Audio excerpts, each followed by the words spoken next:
people experience these tax-like payments as taxation. We know that it contributes to their overall fiscal burdens, and therefore these are important things to take into consideration, especially in the context of the taxation of the informal economy.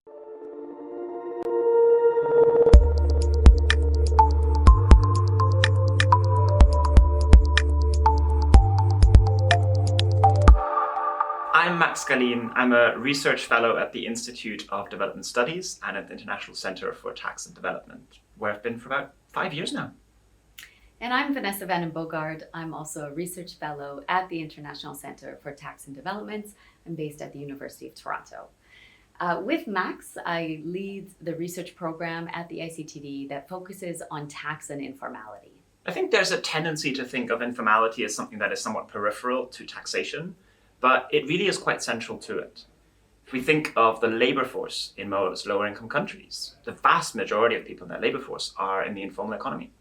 The vast majority of economic operators, of businesses, are informal in the informal sector. And they do intersect with taxation in a variety of ways. Even though we often think of the informal economy as something that's untaxed, many of them do make a variety of payments, especially presumptive taxes and simplified tax regimes.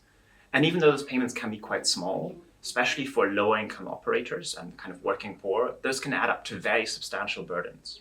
So at the ICTD, for a while now, we've developed a research program to build new relationships with partners, to have conversations with policymakers and stakeholders and informal workers themselves, to figure out where we can develop better policy options, where we can improve that relationship at the intersection between tax and informality.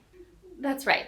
And in order to better understand the full equity implications of tax systems in lower income countries, we need to take a wider perspective and also consider the range of payments that people make in order to finance public goods, to access public services.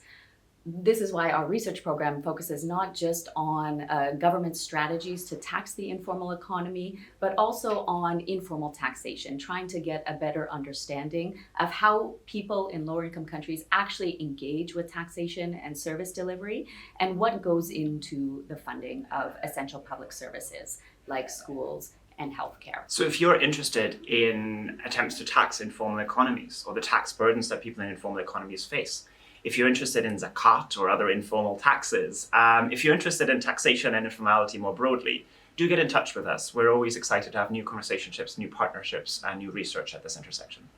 Thanks for listening.